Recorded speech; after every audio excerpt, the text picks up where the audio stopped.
The boardroom smelled of expensive coffee and polished leather.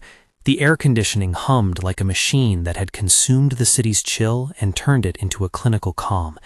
Alexandra Ashcroft stood at the head of the table, light from the floor-to-ceiling windows cutting a sharp stage across her face as she spoke about quarterly targets and the future. Her voice was steady, practiced, an instrument tuned to the cadence of investors and the press. Bernard Kellerman had been moving quietly at the edge of that stage, a yellow mop bucket rocking on its casters, a stack of blue paper towels threaded through his fingers like rosary beads. He'd done this route for years.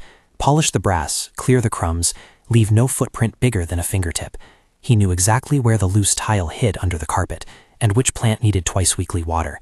His presence had become part of the room's furniture, an unremarked certainty. He had a sonorous respect for the unnoticed work of making other people look prepared. When Alexandra's voice dropped mid-sentence, people around the table registered the shift the way you register the first wrong note in a song. It began with her hand fisting at her throat as if something had snagged there. Then her knees folded. The microphone skittered off its stand. Papers fluttered like startled birds. Someone called her name, someone else lunged. A woman's heel slid and clicked against the marble. Bernard left the mop in the doorway. The bucket tipped and water lapped the carpet, a small obscene spill against the practiced precision of suits and spreadsheets. He pushed past a row of startled knees and reached her in 3 strides, the length of a man who had learned urgency by necessity, who kept the rhythm of other people's needs in his bones. He had no authority. He had experience with the body's small betrayals, children who had choked on toys, elderly neighbors who'd fallen in kitchen doorways, but he had never expected to bring that experience into a room of people for whom his hands were usually only a detail of background. His palms were warm and steady as he found the pulse at her neck. It was erratic, thread-thin. He called out the protocol as if naming it would summon control. Call 911, we need a defibrillator. Open a clear airway. His voice cut through the panic, a simple instruction turning into a scaffold. He started compressions with a metronome of certainty, 90 to 100 per minute, counting in short bursts beneath him while Alexandra's suit jacket creased under his weight. Someone shouted for the AED and Marcus from security, broad-shouldered, camera clipped to his belt, rushed in, paper bag of electrical pads clutched like a sacrament. Bernard guided Marcus where to place the pads with the steadiness of a man used to giving directions more often than receiving them. He felt every eye, but couldn't find them in his mind. All he could see were Alexandra's lashes, the way her cheeks seemed to have the fragile frailty of something that could shatter. They shocked her once. The machine chirped. The room held its breath. Her chest rose in a ragged attempt at air. She coughed. Someone clapped a hand over her back, offered water that slid away unnoticed. She sucked in a breath, and the world tilted back into place. For a moment, the room contained nothing but relief, a release so palpable it felt like applause without the rhythm. Alexandra's first coherent words were fragmented. What? Who? Her eyes landed on Bernard, as if on a person whose existence had been pasted into the periphery, and something like recognition flickered there, before being extinguished by the reflex to be polished, to control the story. It was Tyler Brigham, the CFO with the thin smile, who made the first tidy judgment. "Security tape," he said, sharply, to an aide. "Get every angle. We need statements. This could be—" The sentence ended in an ellipsis that flattened into accusation. Among people who held power, image was currency. The idea of a janitor touching a high-profile CEO, even to save her life, instantly rearranged risk calculations into optics. It was easier, Tyler thought, to shape a narrative than to acknowledge the messy human truth, that someone without a nameplate had kept their chief executive breathing. Marcus's camera clicked on his belt, a small red light that betrayed nothing until it betrayed everything. Someone whispered about press statements. Fiona Redford, Alexandra's assistant, tried for a smile that never reached her eyes. "We'll handle the communications," she said. "Comfort her. Get her a blanket." The words meant to soothe. Underneath them was the current of fear that ran through corporations when the treasured image of control trembled. Bernard had his hand under Alexandra's back, and he felt that tremor of institutional tension like a cold wind. After the EMTs arrived, 2 paramedics who moved with an efficient sequence of practiced motions, Alexandra sat up, wrapped in a blanket, cheeks flushed, eyes glassy with an experience she'd never expected to have in the center of a boardroom. She tried to speak again. Her hands trembled. Her voice, when it came, was small. "Who are you?" she asked. Bernard told her his name. He gave her her hand in the formal way of a man who had been raised to be polite in every situation. He didn't need her gratitude. He needed nothing from them. He wanted the same thing he'd always wanted, to be believed when he said he had done what he had done. For him, the act was simple and unremarkable. For them, the act required a narrative of control and safety. Instead of thanks, the meeting room supplied paperwork. 2 suits from HR arrived with faces like blank envelopes. Marcus hovered, the camera tucked at his belt, as if it had been placed there to capture proof. Someone had already called security. The cameras, which had once been parked as silent witnesses to the room's routine, were now being rewound for credibility. The footage, Marcus's camera, the security angle that caught Bernard leaning into Alexandra, would not simply be viewed, it would be curated. "Sir," one of the HR people said, holding a tablet, "we need to ask you a few questions." He answered cleanly, the way you answer when you have nothing to hide. He told them how he'd trained years ago in emergency response, how he'd taken a course offered through the community center, how in the moment he'd known to compress, to call. He didn't pause to make a statement about saving a CEO's life. He'd been doing his job. Someone had just needed him to do more than that. Tyler watched him, as if he were considering the 2 realities of the moment, the human one and the corporate one. Tyler's eyes narrowed. He knew what headlines could do to a stock price. He pictured investors at breakfast tables, scanning news tickers and recalculating risks. Better to engineer the narrative than to let the narrative fester. By the time Bernard left the building, pale, damp mop forgotten in the doorway, there was a pre-written termination letter waiting for him in a folder with the company crest. The language was careful, the phrasing clinical. Breach of protocol in bold type, unauthorized access in another. Bernard read it through in a kind of daze, the words translating into the whole of the city's indifference. He had saved a life, and by the same motion had been stripped of work. The absurdity lodged in his chest like a stone. He left with his jacket in his hands and the feeling of a life that had been stripped into a single sentence. Outside, the day was closer to evening than he had realized. The building's glass reflected a sky bruised with late light. The mop bucket sat abandoned like evidence.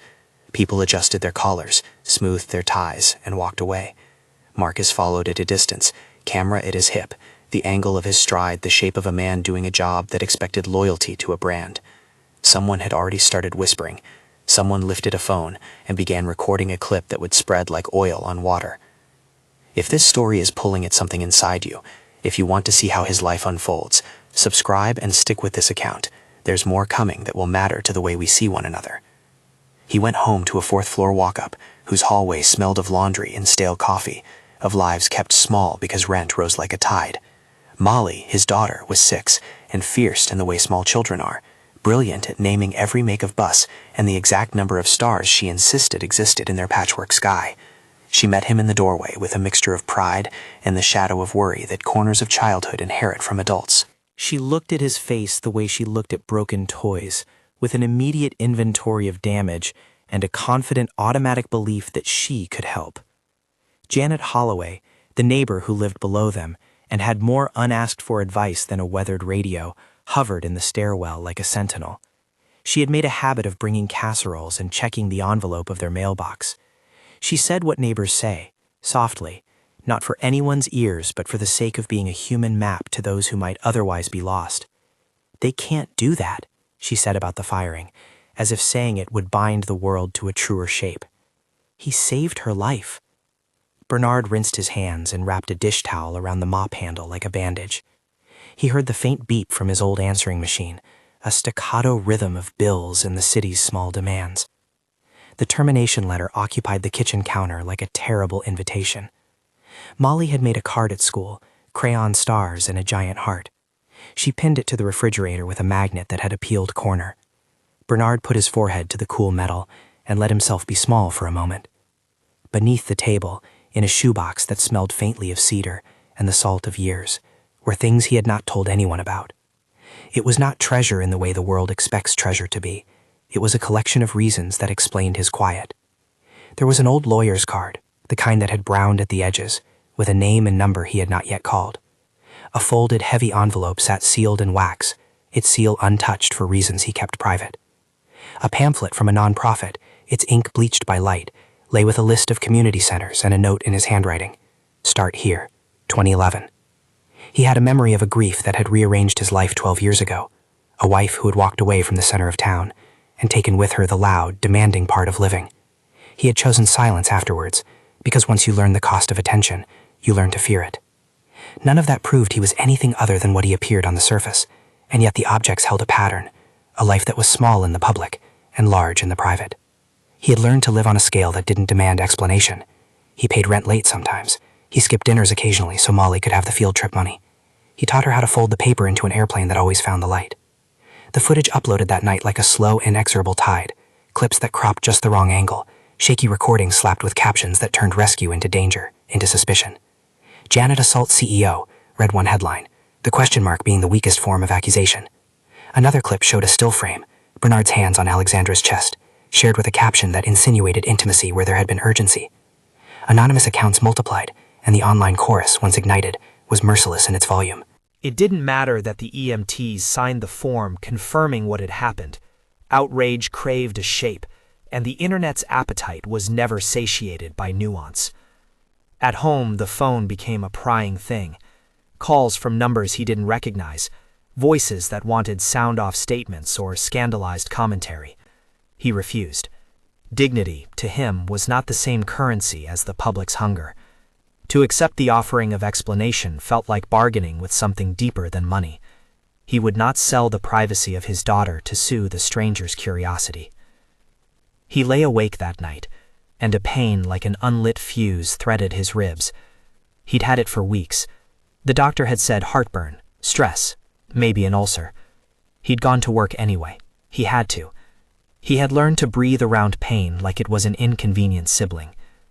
When he closed his eyes, he saw the boardroom's chrome reflecting the light, and the way Marcus's camera had caught him like a photograph taken in a moment of being human.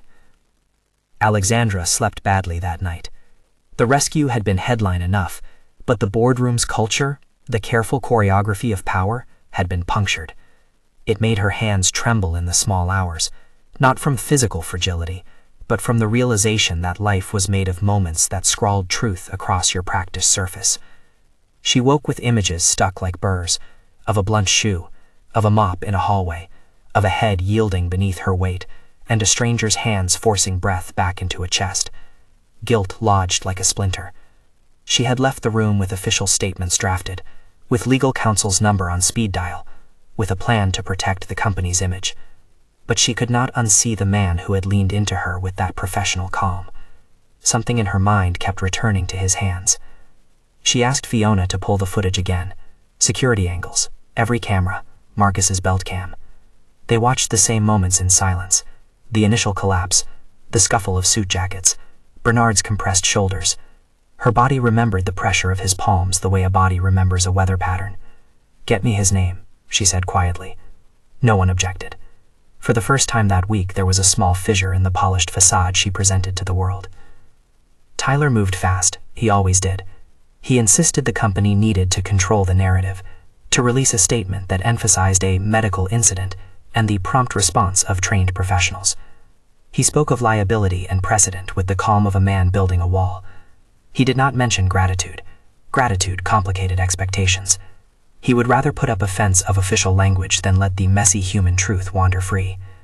When Alexandra read the termination letter that HR had prepared, she felt a marker of something larger shifting under her feet. She had never been the kind of CEO to weigh optics above life, yet she understood why the room had turned so quickly. She could see the corporate body protecting itself in instincts that were almost animal. Her stomach lurched at the idea that they had immediately blamed the man who had broken himself on her behalf. It felt like a betrayal, to penalize the hand that had kept you living. The next morning, she did something that shocked the staff who rotated around her orbit. She walked into the regional hospital alone, without PR, without the usual retinue of handlers. She wanted to see for herself the man who had saved her.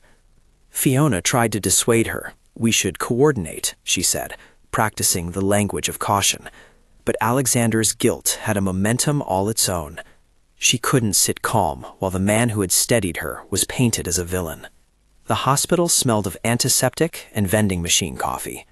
Bernard lay on a narrow cot in a room that had the horizontal boredom of fluorescent light. He had been admitted when his pain flared, and his neighbor Janet, who knew the shape of worry and would not mollify herself, had insisted on it. The EMTs had recorded his vitals and run a battery of tests. They had confirmed he had a panic episode and a mild cardiac strain. They'd put him on monitoring. He was tired. the kind of bone-tired that carries the imprint of constant work in the economy's small violences. Molly had been taken that morning by Janet to the neighbor's place. Someone had brought her a blanket, like a small shield. Alexandra stood at the foot of his bed, like a woman who had remembered the wrong consequence of an action. Bernard looked up, and for a moment the two of them were only people under the honest light of a hospital room. He didn't know her name at first. He saw a face angled with concern and presumed it was another helper. Then recognition slid through him, and a guarded politeness followed, an instinct to stand a respectful distance. He didn't want to be Charity. "Mr. Kellerman," she said, using the surname with the kind of formal gentleness that had the aim of steadying someone else's shame. "I'm Alexandra Ashcroft. I need to apologize. She stopped, the apology raw and incomplete. There was nothing in corporate training for this. Saying sorry for the company you lead, for the people who pull strings in the shadows, for the policies that let optics overshadow truth. He watched her hands, because her face told him only that she had been frightened, and then relieved, and then shaken. He didn't want praise. He wanted the simplest human recognition, to be seen as a person, and not as a variable in someone else's crisis management. After a long moment, Alexandra asked a nurse to step out. The fluorescent hum filled the silence with the same hum as a waiting room's chairs. Fiona, who had followed at Alexandra's insistence, hovered by the doorway like a careful shadow. "We're going to do right by you," Fiona said, the rehearsed CEO equivalent of saying, "I care." Bernard smiled politely. He had seen that line before. People said it when the world asked them to be performatively kind and then left. Alexandra's first practical move was less about statement than about action. She signed a request to review the footage herself. For years, footage in corporate settings was the property of the company, used to protect and nurse the image. She had not expected to find in the pixelated angles a version of the truth that contradicted what their prepared statements promised. When she watched the footage with the sound turned low and the frames skittering forward, she felt the room rearrange itself. In the clip, Bernard was obvious and ordinary. He was a man doing a thing that should not have warranted any other consequence than the human instinct to be grateful. There was no menace in his movements. There was only the calm of someone who had practiced emergency response because communities demanded of one another. Seeing the footage without the roar of corporate filters made her dizzy with shame. Marcus's camera had been rotated as the staff swarmed the CEO. The angle had been awkward, his shoulders hunched in the momentary panic. But the full context, the scene of a man saving a life, could not easily be reconciled with the ready narrative of threat Tyler had seeded. She left the hospital with a set of obligations that felt heavier than any quarterly target. She called Marcus into a private office and asked for every angle. She told Fiona to prepare a statement that acknowledged the truth and to hold it until she could confer with legal counsel about timing. She made one decision that surprised the people around her. She would speak out, personally. But before she could form the words for the world, she had to look at the man himself. She sat down in a plastic chair beside his bed, the kind they put in rooms where people sleep because they must, not because they want to. Bernard refused at first the idea of being treated like a charity case. He was wary. Help often had the edge of humiliation. He refused a nurse's offer of brighter clothes. He refused journalists when phone calls clattered against the edges of the hospital's privacy. He was, in short, precisely the man who had always preferred to be invisible by choice rather than by neglect. Alexandra's apology grew teeth when she asked him a simple question. "Can I clear your name?" He looked at her with a measuring look. The idea of being publicly thanked was impure to him. It meant being paraded, becoming a symbol on a banner he didn't ask to be attached to. "I don't want to be a symbol," he said. Molly needed food and a school supply list. His dignity needed the quiet pace of a paycheck. The world could misread a man who wanted to remain modest as someone who wanted to keep wealth secret. He had reasons for living small, and they were as complicated as grief and fear. Alexandra, unaccustomed to facing the consequences of the company's machine in human terms, surprised herself by offering more than a statement. She asked about his bills. She arranged for medical consults through the company's private health channel, an awkward, graceful bridging of two different economies. She sent Fiona to find temporary housing for Molly in case the press became invasive. It was the practical kind of empathy that could not be reduced to a press release. In his apartment, beneath the sagging futon and the shelf of battered paperbacks, Alexandra's assistant found something that neither had expected: a heavy, wax-sealed envelope tucked into a shoebox with the label sideways like something meant to be private. Fiona's fingers hesitated at the wax, the old-fashioned seal that suggested ceremony more than necessity. Inside the shoebox, beneath the envelope, was an old pamphlet from a foundation Bernard had used to volunteer years ago. The lawyer's card, browned at the edges, was there too, tucked like a note to himself. Fiona ran her finger across the embossed initials on the card. Kellerman Trust. She did not show Alexandra at first. Instead, she sat with the document at her desk and felt the unfamiliarity of a private life that did not match the visible poverty in the apartment. She thought of the big meetings where they'd rehearsed crisis language, the drafts of statements that read like accounts of risk mitigation. The wax seal suggested a family with a tradition, something larger than paychecks and rent checks and the nicked coins in a jar. It suggested history, not of flaunting, but of folding wealth away as if it were something dangerous to display. Fiona brought the envelope with the lawyer's card to Alexandra in the hallway outside the hospital. The late afternoon light cut glass sharp through the corridor's windows. Alexandra looked at the seal and felt her breath snag. She had defended him already in private, arranged care, stood up to Tyler's caution, but now there was a strange, complicated wrinkle. She had stepped into a fight thinking she was helping a man who had nothing, and now there was evidence that his life might contain assets she had not known about. She put the envelope in her coat pocket because she didn't know what else to do. Perhaps it was cowardice. Perhaps it was the instinct to keep a discovery private until it made sense. Bernard's life did not suddenly change because of a piece of paper found in a shoebox. He still ate the same cereal from a box stamped by a supermarket brand. Molly still preferred the torn blanket with the cartoon fox. He still felt the ache in his chest when he climbed the stairs. But the envelope existed like a small, dangerous truth in the margins, a thing that would one day alter how the world read him. That evening, after Alexandra had left, he let his head fall back against the pillow and let the exhaustion sink in. He thought of the boardroom, of the sudden collapse, of the naive, angry way people had leapt to judgment. He thought about the life he'd built on silent scaffolding, the trust funds he had chosen to leave untouched after a loss had taught him the hollowness of money when used as a shield against grief. He had chosen years ago to live small deliberately, to sleep in a third-floor flat, to work with his hands, to feel the pulse of his city in ways that money could not buy back. That choice made his firing bitter. He had not been trying to test the world's charity. He had been trying to measure his own integrity. Doing the right thing had cost him his job. It had always been possible that the world would misunderstand acts of courage done by the invisible.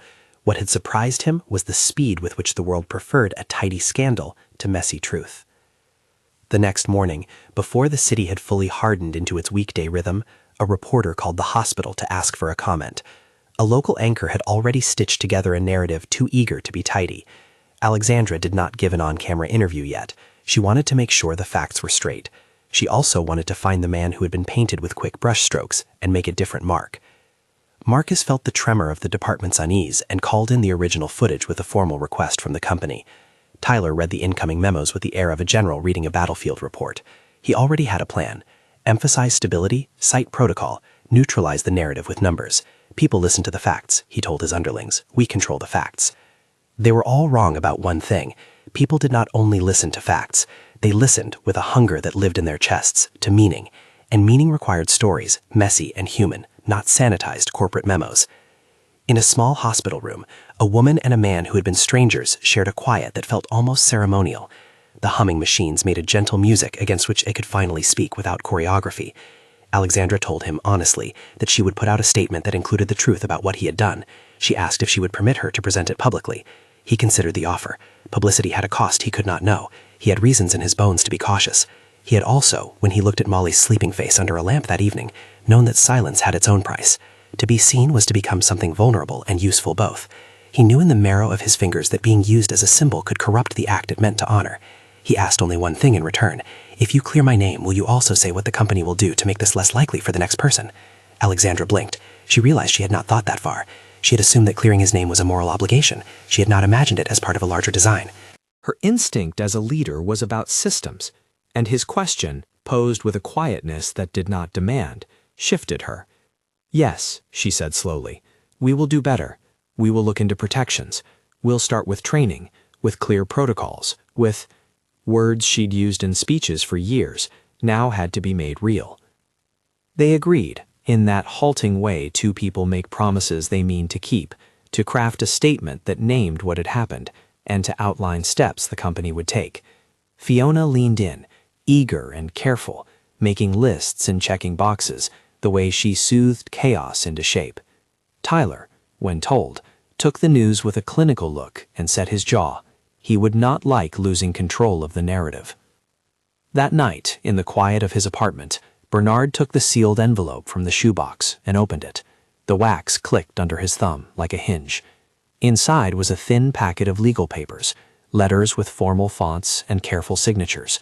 There was a trust agreement, decades old, with terms that read like a private architecture of wealth.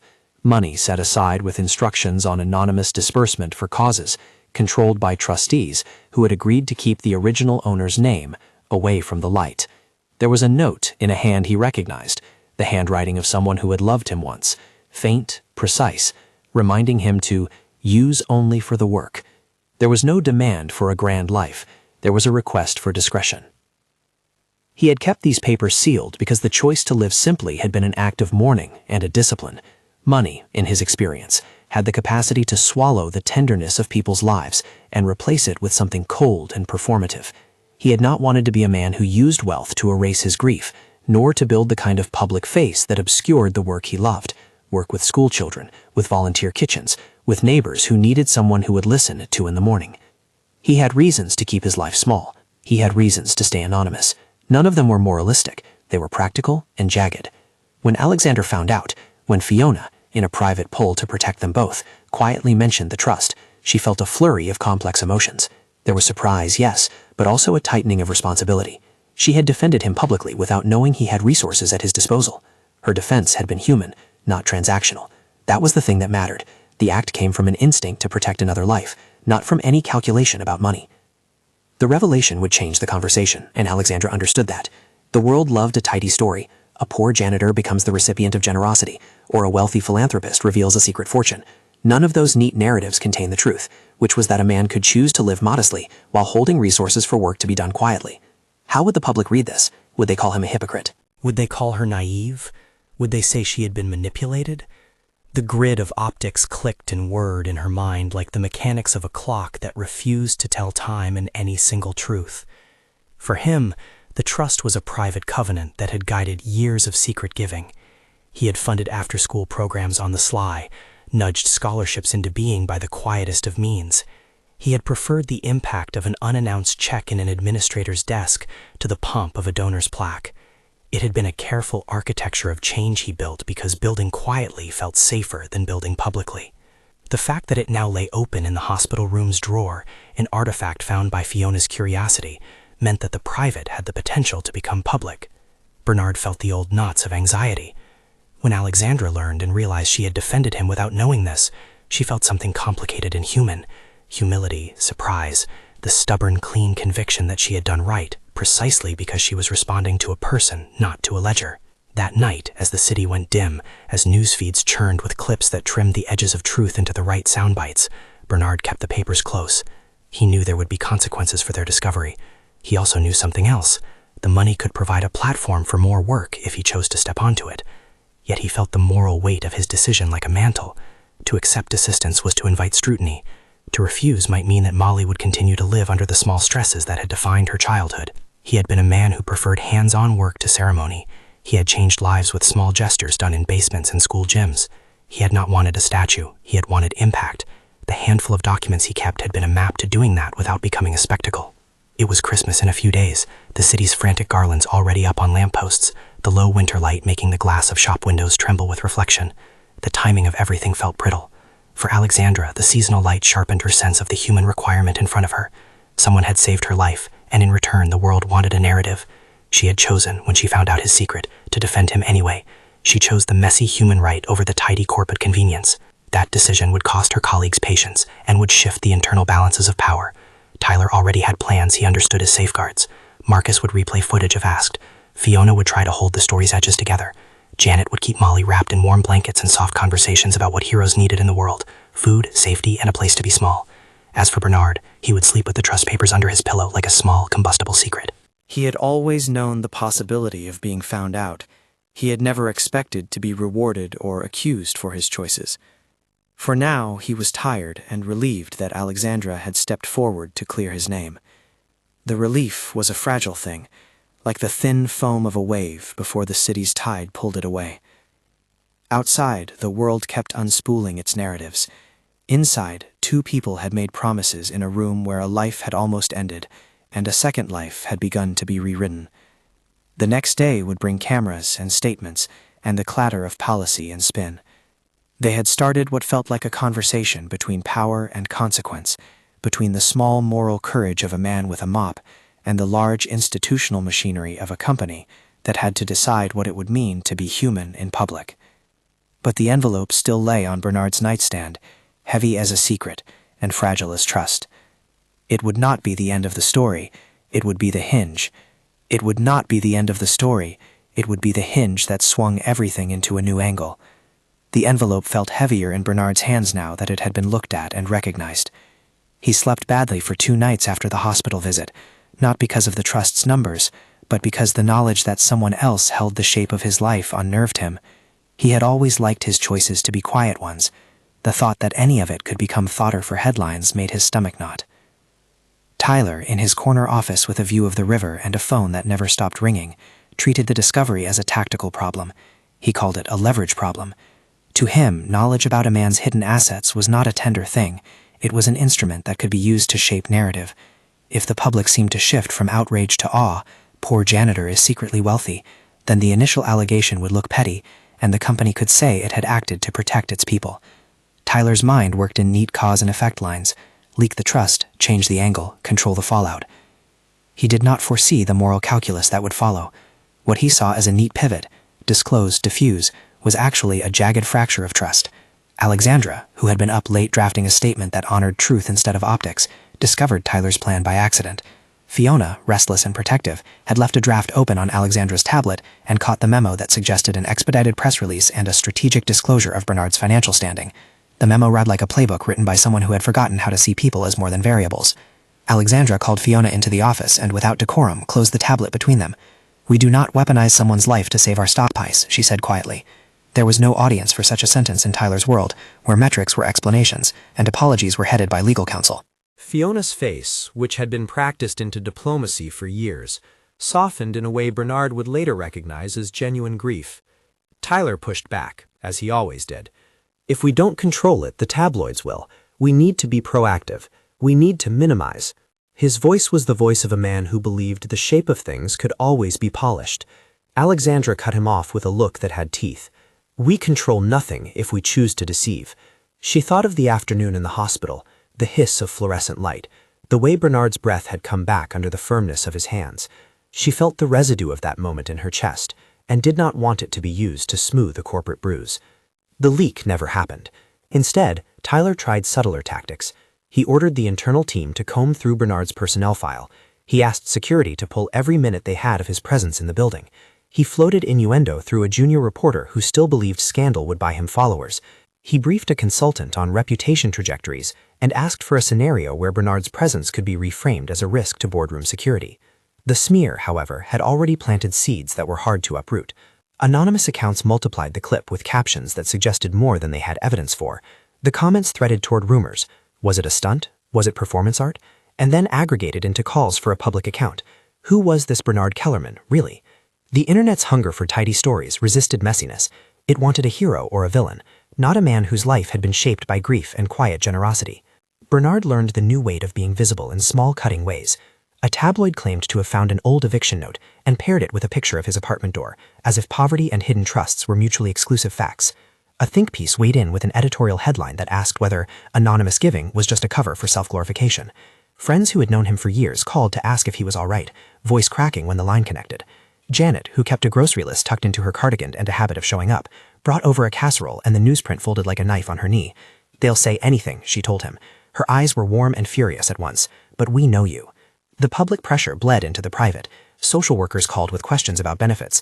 A school administrator asked for clarification before Molly's holiday concert, worried about camera crews at the door. Bernard navigated these intrusions with a steadiness that came from a long practice of modesty, but each small scrape of intrusion left a red mark. He slept with his phone face down to avoid the pull of notifications. He dodged reporters in supermarket aisles like a man who had reconciled himself to living small and discovered the world would not allow it now. Alexandra, who had one point worked to craft a corporate commitment that would be as concrete as possible, found she could not let the moment slide into a performative reveal. She had offered to clear his name. She meant it. But clearing a name for her was not a press release written with legalese. It was a public confession that the company had been ready to punish a man who had acted to save a life. Her statement, drafted that week into sentences that refused to be blunted, read in part, "We failed him in judgment when we treated emergency care as a breach of protocol. We will do better."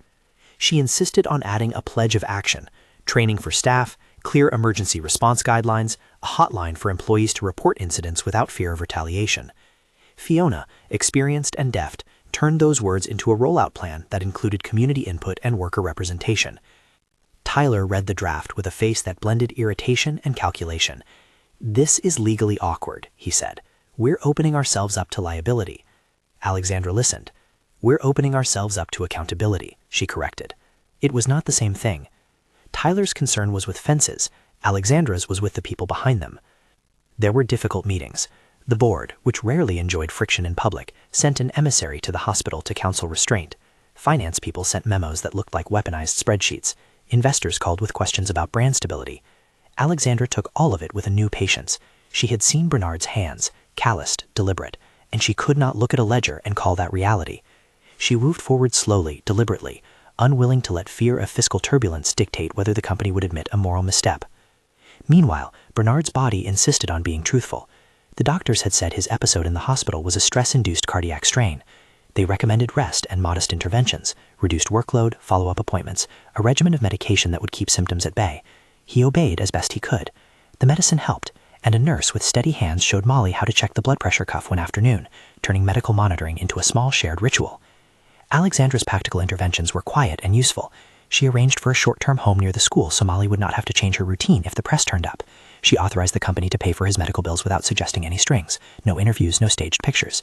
Fiona coordinated everything with an almost clandestine tenderness, as if she were shepherding two people through a vulnerable time. Bernard accepted the help with the same begrudging gratitude he'd once extended to a charity check in a principal's office. He would take the hand if it made a difference for Molly. At the same time, Alexandra opened conversations about long-term change. She invited Bernard to a meeting at the company's community outreach office, which smelled faintly of coffee and newly printed brochures.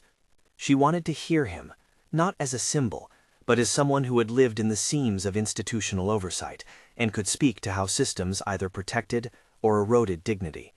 She proposed an initiative, an employee welfare program designed by workers and emergency practitioners, with funds allocated for rapid response in cases of medical crisis or harassment, with anonymous reporting options and protections against punitive termination.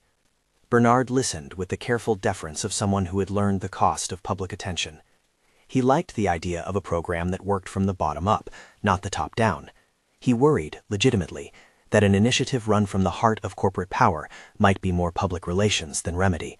His instinct was to refuse offers that smelled of strings. Alexandra understood that resistance.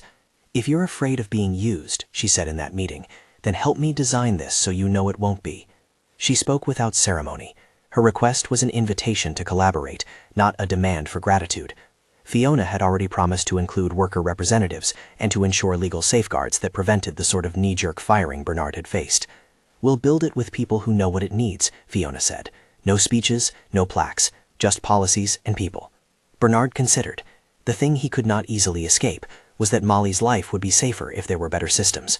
He also felt protective of the work he had done in the margins, after-school programs, whispered scholarships, the anonymous disbursement of checks that fed refrigerators and kept lights on in community halls. He thought about the trust papers under his pillow and how they had been intended to be an instrument, not a banner. He had always used money to open doors quietly. Now the doors were being opened in his name. He said he would think about it.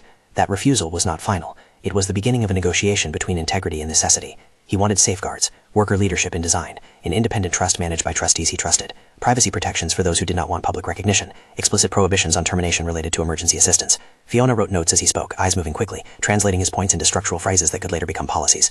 Tyler, who had been watching these meetings from the periphery like a hawk, escalated his tactics. He leaked a tidbit to a journalist about a supposed inconsistency between Bernard's housing situation and his trust document. The journalist, hungry for copy, spun the paragraph into a column that suggested Bernard had been living a quiet double life.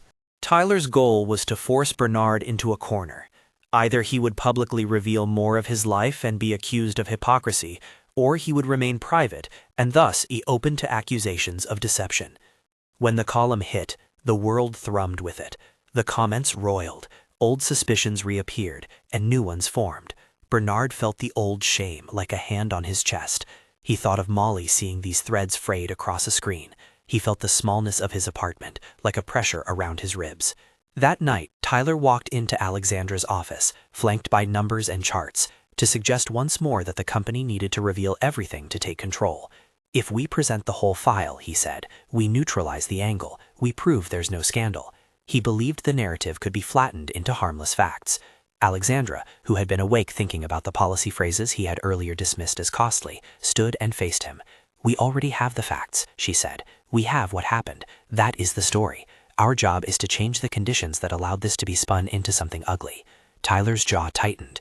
You are risking a lot for a man who has assets, he said sharply. Public perception will be easier if we show the ledger. If we choose optics over people, Alexandra said, we're still failing. Her voice was soft and steady, the kind of voice that had borne her through tough boardroom fights. She had moved from guilt to a place of action. The company's response would be less about polishing its brand and more about being honest. That would be messy, yes, but it would be real. Tyler felt that he was losing influence. He mailed an anonymous dossier to a local network, altered headlines that implied Bernard had orchestrated a manipulation. The network ran the story within hours. The piece presented images of the shoebox and the wax seal, and juxtaposed them with footage of Bernard working nights. It suggested a narrative of performance. People online seized it, and accusations multiplied. But the company, under Alexandra's direction, refused to be cowed. Instead of responding with evasion, she released the full footage of the boardroom incident, unedited, along with a statement that acknowledged the company's initial missteps and promised the new welfare initiative. She insisted on transparency. The trust documents would not be hidden. They would be made part of the conversation, and Bernard would be given agency in deciding how the funds were used. He saved my life, she said, in a filmed message, spoken plainly, without flourish. He should not be punished for it. That move changed the tenor of the conversation. It did not erase the snide strands of commentary or admonition. People still argued that Bernard had been dishonest by living modestly while holding resources. Others argued that the revelation underlined the deeper cultural problem. A man could choose to live simply and still be treated with suspicion when acting in public. The internet, messy as always, did both things at once. Some called him a fraud, others called him a paragon. The moment of true change came not from the papers, but from action. Alexandra followed the release of footage and documents with concrete steps. The company inaugurated an emergency fund and paired it with the independent trust Bernard insisted upon, giving him a seat on the board that would oversee disbursements. The company promised to match any funds the trust put forward for worker welfare. The matching was not presented as a purchase of image, it was a structural commitment written into corporate policy. Tyler reacted by calling a shareholder meeting, arguing the company needed to protect its financial interests. The meeting was tense and televised locally. Tyler presented a picture of risk. Alexandra countered with people, employees who testified anonymously about times when hesitancy in calling help had cost or endangered them. She invited Molly's teacher to speak about how fear of losing a job could make parents delay care. The testimony was straightforward and human. Tyler's spreadsheets hid a wall of human faces. Bernard, who had been reluctant to become an active participant in public dramas, realized the opportunity was not about him. It was about preventing the next janitor from being fired for helping. He understood finally that the trust he'd kept could be used to set structures for dignity rather than to hide his own life. He authorized a seed contribution, enough to fund a pilot program of crisis response teams across the company's facilities, medical training, a rapid response fund, and a guarantee that employees who assisted in emergencies would be protected from immediate termination pending investigations. He insisted, as a condition, that the grant be administered by an independent board that included janitors, nurses, and community workers. When the news broke that Bernard had not hidden his trust to manipulate anyone, but had used it selectively to fund nonprofits quietly, public opinion softened in some corners and hardened in others. But the program had teeth. The independent board approved its first round of grants to create on-site medical kits, to sponsor community emergency response training, and to fund a hotline that allowed employees to report incidents of retaliation anonymously. It was real change, small and local but concrete, and it bore Bernard's name in the most modest way possible. The initiative's brand was a simple phrase, not a plaque: the Stewardship Fund. Not everyone liked it. A conservative columnist suggested the company had simply bought off a scandal with a handshake and a check. An online commentator said Bernard had engineered his own revelation. Tyler used these voices to keep pressure on the board. But the employees who received training and the workers who felt safer in their decisions to assist a choking child or call for help felt something else: relief. Small human change crept into the company's daily functioning like light through a crack. Bernard did not relish limelight. The media asked for interviews. He declined most. Fiona negotiated with outlets and allowed a single, carefully framed conversation with a local public radio program. In it, he spoke quietly about the importance of being able to act without fear. He said nothing about the size of the trust, beyond acknowledging it existed, and that he wanted it used to do work that mattered. The interview did not turn him into a celebrity. It made him a voice for a cause that had once been invisible to him. Then came the day they asked him to speak at the unveiling of the program. The auditorium was modest, not the company's glitziest stage, but a room configured for practicality and audience. Employees filled the seats: janitors, security guards, administrative assistants, some executives who wanted to see the effect of their company's new policy. Molly sat with Janet in the front row, her small fingers curled around a paper program. Bernard stood backstage and felt a peculiar tremor. He had always been a man who measured courage by what it cost him privately, not what it earned publicly. Now he felt the cost and the potential for good intersecting in a way he had not accounted for. When he walked to the podium, there was nothing theatrical about him. He wore a sweater, his hair still flecked with the faint gray that came from years of weather and work. He did not look like a man who had quietly held a trust under his pillow. He looked like a man who had a mop in his hand and a daughter who needed steady shoes. He began with a sentence that was not polished. "I did what had to be done." It was a simple truth. Then he told them about the shoebox, with the sealed envelope, the yellowed card, the decision to give quietly. He did not give numbers, he offered context. Money in his life had been a tool, not a way to silence past grief, and not an excuse to claim moral superiority. He said that he had always believed the best use of money is to make systems work where systems had failed. That belief had shaped how he had set up the trust. He paused and looked at the faces in the room.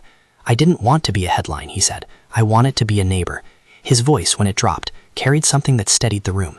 He spoke of Molly, of Janet, of the elementary school where he once helped fix a broken heater, of the way a small grant could restart a program after the city's budget had been cut. He spoke of dignity, the idea that when someone steps forward to help, institutions should not kneel to fear, they should learn. He also spoke about fear. He told the story of the termination letter he'd been handed on the way out of the building, the mop abandoned at the doorway, the way the world flips someone into a headline without learning their name. "The trust did not make me brave," he said. "It made me able to fund brave work.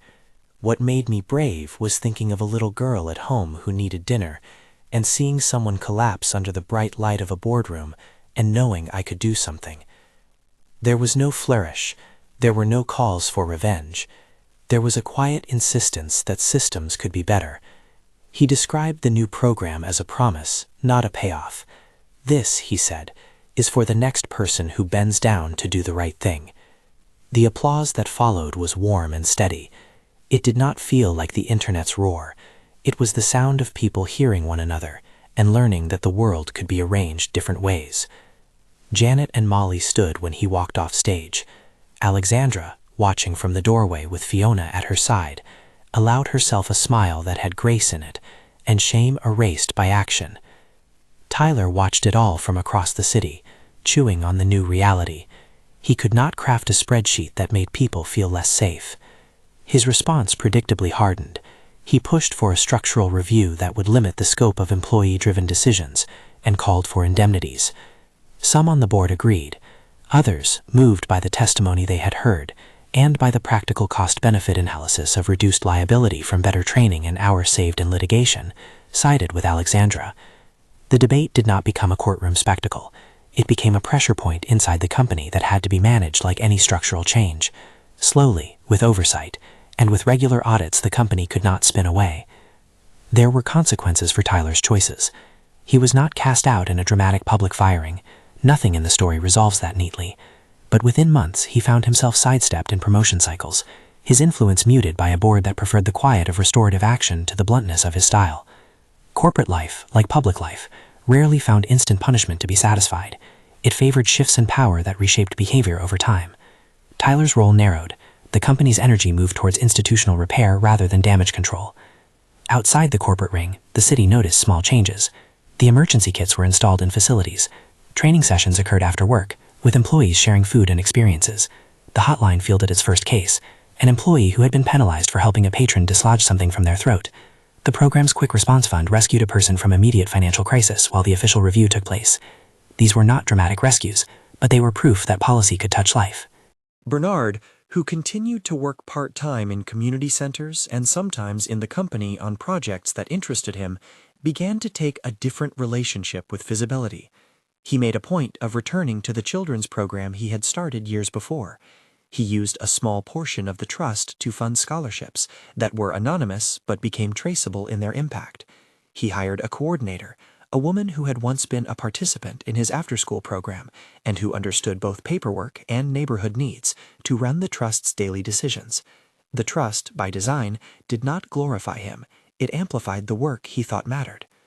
As Christmas approached, the city's lights did not stop blinking in their persistent cheer. Bernard had an offer on the table from the company, a formal role leading outreach and welfare initiatives. It came with staff, budget authority, and a title that would make his name searchable and his biography summarized on a corporate page. It also came with scrutiny.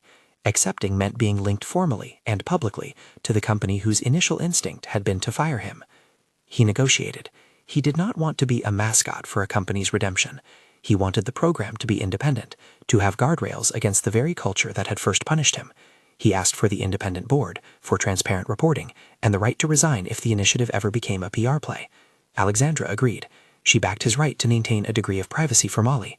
The company agreed, in the end, to provide staff support without curtailing the program's autonomy. On Christmas Eve, Bernard walked a block from the new apartment Fiona had helped arrange temporarily to the small church where Janet volunteered to wrap gifts for families who could not afford the holidays. Molly tugged his sleeve and pointed out a strand of light strung along a storefront, her eyes aglow with the small and sure belief children have in the season's promise. For her, the world was simpler. A father who came home more often, casseroles that tasted like winter, a neighbor who told stories in the stairwell. They did not exchange grand gifts. Bernard bought Molly a new pair of gloves. It was the sort of purchase that marked a modest but meaningful change. Molly hugged them to her face and then pressed a small crayon drawing into his palm, a heart with a mop in the middle, a joke she thought she had made hers alone. They walked home and found, around the corner, a small cluster of people who had come to show support. Fiona had arranged for some colleagues to be there, quietly, as neighbors, not as corporate emissaries, but as people who had chosen to stand with him. Janet stood with a thermos and a stoic grin. The company's employees were a mixture, some with clean shirts and cautious eyes, others with the darkened tans of maintenance work. The television cameras that had once lurked at the edges of his life were not present. The crowd was intimate. Alexandra arrived quietly, not with speeches, but with a plate of cookies, which he handed to Molly without fuss. Her face was washed in street lamplight, and the vulnerability of someone who had found herself changed by someone's courage. She did not ask for thanks. Bernard did not offer thanks in the grand way people sometimes do.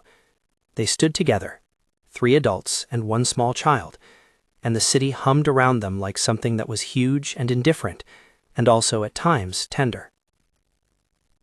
In the months that followed, Bernard's health stabilized. The trust-funded programs began slow work in several facilities. The hotline prevented several retaliatory firings. It gave employees a space to speak in private and receive restitution where appropriate. The Stewardship Fund's first public report showed modest numbers: grants to community centers, emergency cash for staff, and several training workshops. It was not a solution to every structural inequity. It was not even a perfect start. It was, however, a deliberate attempt to change how institutions responded when someone did the right thing. The internet never fully forgave or fully embraced him. That was not the point. What mattered in the end was that a man who had been invisible was now integral to the design of a safety net that might catch others who performed the same quiet act of courage. He had not sought publicity. He had not wanted to be a symbol. But he had come to understand that sometimes visibility can be used to make structures more humane. There were setbacks. Tyler's retainers still whispered critiques. A committee raised questions about governance and transparency that took months to resolve. A small faction of employees resisted the new processes, suspicious of what corporate involvement might mean. Bernard sat through meetings that were often tedious and full of jargon. He learned the language of budgets and audits not because he wanted to become a manager, but because he wanted the work to be secure. He learned to say independent oversight with the same conviction he once used to say compress at 90 per minute in a CPR class. Molly adapted. Children are resilient in ways adults are not always brave enough to be. Her teachers said she had learned the names of people in the community and how to offer help to others in simple, childlike ways.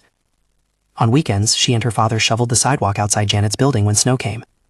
Those small acts, hands in the cold, laughter that left cheeks pink, were the everyday repairs that mattered to him most.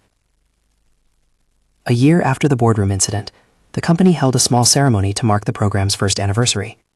It was not a parade. There were no banners with Bernard's face. Instead, the Stewardship Fund unveiled its first community grant recipients, a neighborhood clinic that would offer extended hours, a school program that paid for nurse coverage during sports, and a training center to certify emergency responders from within the company's staff. The ceremony was lean, functional, and honest. Bernard spoke again, briefly, but mostly he listened as recipients explained what the grant meant for their neighbors. It was more satisfying to hear the stories than tell them. That night, back in the apartment that no longer smelled of stale coffee but of someone learning to live with a little more comfort, Bernard and Molly sat on the small balcony. The city's lights shimmered like a scooped bowl of stars.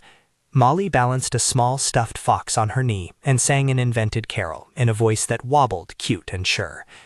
"You did good," she said simply. "Children have a way of making matters essential." Bernard looked at her and felt the compound of many things: relief and fatigue, pride, and the steady, dull ache that remained in his chest from years of working double shifts and worrying. The trust that once sat sealed beneath his pillow had been used. It had not turned his life into a spectacle. It had been channeled into scaffolding that might hold others. The company had shifted, imperfectly but meaningfully, toward a different way of responding to its people. He thought of the day in the boardroom, the mop bucket, the sound of the AED, the way the room had held its breath. He thought of the termination letter that had sat on his kitchen counter like an accusation, and of Alexandra's hand when she reached for his on the hospital bed. He pondered how quickly a life can be interpreted by strangers, and how slowly institutions learn. He had not wanted notoriety. He wanted his daughter to sleep at night without the worry that a panicked call would cost them everything. He had always preferred work that mended small breaches. Outside, a group of neighbors laughed as someone called for another round of cookies. Janet raised her thermos like a small toast. The world was noisy and flawed, beautiful and stubborn. Bernard felt, in a humble way, that the night contained a kind of repair. Not a resolution to every injustice, but a proof that when someone does the right thing, systems can be nudged into recognizing it rather than punishing it. He wrapped his arm around Molly and watched her chin sink into the color of her jacket. The city beyond glowed and moved, indifferent in its huge mechanics, but occasionally, at the moments that mattered, kind. If this story has moved you, consider sharing it with someone who believes everyday courage should be seen.